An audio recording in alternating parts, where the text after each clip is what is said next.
I want our children to liberate their minds, from this receivership mentality, aid-dependent mentality that somebody else has to come to Africa to solve our problems. That's not what I see in Asia. I've spent over 20 years now in the development field. The last 20 years going to Asia. When I go to Asia, I don't see a depressed Asia. I don't see Asians waiting for somebody to come, give them aid to solve their problem. No way. I see Asians thinking competitiveness, technology transfer, trade, and they're ready to be creative to compete. We are not the only ones who had conflict. Cambodia had conflict. Vietnam had conflict.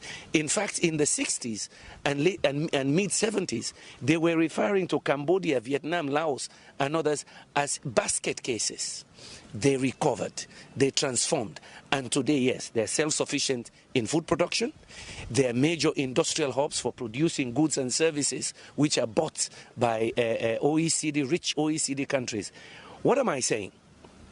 None of us are destined to be poor. No nation is destined to have disease, disasters, and death only. It depends on the creativity and the determination of their people. And for us, the difference between us and many Asian countries is that God gave us everything. And you heard me talk about the Garden of Eden syndrome. And that is not from me. That's from Ali Mazrui back in '81. Because God gave us everything. Every season something grows, and the minerals are everywhere. My country, they just discovered one of the largest species of diamond ever in the world, 706 carats. They just discovered it last week. God gave us everything. So somehow it seems our creativity died. Somehow it seems we are not as aggressive and ambitious as we're supposed to be. I want our children, since we may have failed them with all these isms you mentioned, yeah? I want our children to believe that they can be a Bill Gates. I want them to believe that with all this God-given wealth, oil and gas, bauxite, iron ore, titanium, you name it, that in fact they can capture this 21st century. They're good as anybody. If I can leave poor Sierra Leone, that has been ranked at the bottom of the heap for almost 3 decades, we're amongst the 5 poorest. Back in 2008, we were the poorest of the poor, the lowest human development index.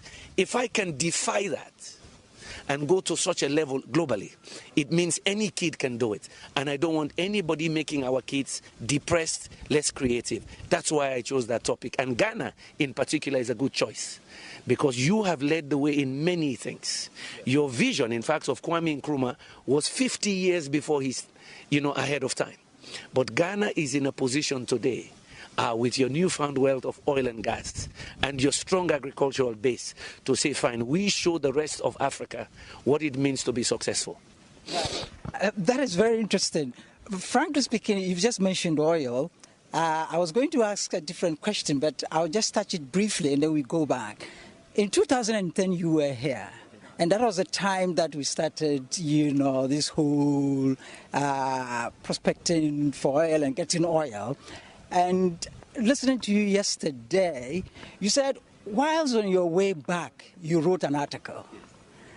And you were virtually reflecting over this, Dutch disease, whether oil could be a curse or indeed it is a curse.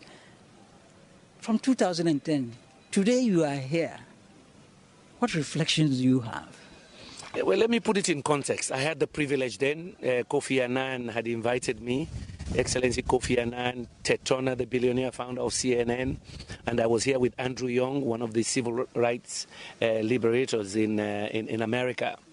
And yes, we visited Takoradi and I could see the oil rigs. But then we visited Elmina Castle, that used to be almost the capital of slave trade. And what dawned on me as I was coming back on the plane, I started this article, Defying the Garden of Eden Syndrome, which was published around the world a few months later. 2 things struck me. I say, here I am in Elmina Castle, when Africans were exporting their young between the age of 15 and 35 to the New World to give them energy to transform, to industrialize at that time. I say, now they discover oil and gas around the same location. You are in Elmina Castle, you can see the bay, right? I say, now we have oil and gas in Ghana. Will we do the same thing? Export oil and gas to light up the rest of the world and we remain in darkness? Yeah. Will we use oil and gas the same way we've done cocoa and coffee? You pick from the tree, Garden of Eden, you dry it and you export. You don't add value. I say now, can Ghana learn from other countries like Malaysia to say, fine, and both of you got independence the same time. Now we have oil and gas. We immediately take a decision that we Ghanaians will begin to make plastics from our oil and gas. We immediately take the decision that we Ghanaians will now produce fertilizer to power our agriculture, because we're already one of the top agriculture producers of Africa, to make us even better agriculture producers, to use more fertilizer. And at the same time, with this new income, we diversify and drive industrialization for our children. You're over 20 million now. Yeah, that population, 26 million.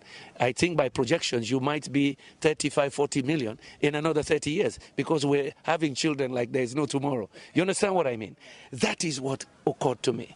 Can Ghana learn from the mistakes of Nigeria, but also learn from the successes of Malaysia? Yeah, to be able to transform now, to say, fine, God gave us oil and gas at the time that we are really now independent. There's no colonialism to blame. That we use this resource to propel our economy, and it is not unique. The Norwegians did it. The Malaysians, Petronas was a small player. Petronas, when they discovered gas in Malaysia, they didn't kill agriculture. They used the money to become #1 in oil palm. And some of that germplasm they got from Ghana. Yeah? They used oil and gas to drive what they call agriculture-led industrialization. From there, they moved into other sectors to industrialize, to push again IT development. Can Ghana learn from a country where, when they had independence around the same time, they have more than quadrupled their economy, but for most of the 3 decades of Ghana, from the 70s to about the late 90s, the economy was shrinking or less, or performing less. Meanwhile, Malaysia was growing in bounds. So you learn from the mistakes of Nigeria, but you learn from the successes of Malaysia and others. That's what prompted. Come and say this with Salomo. Now you know we Monday.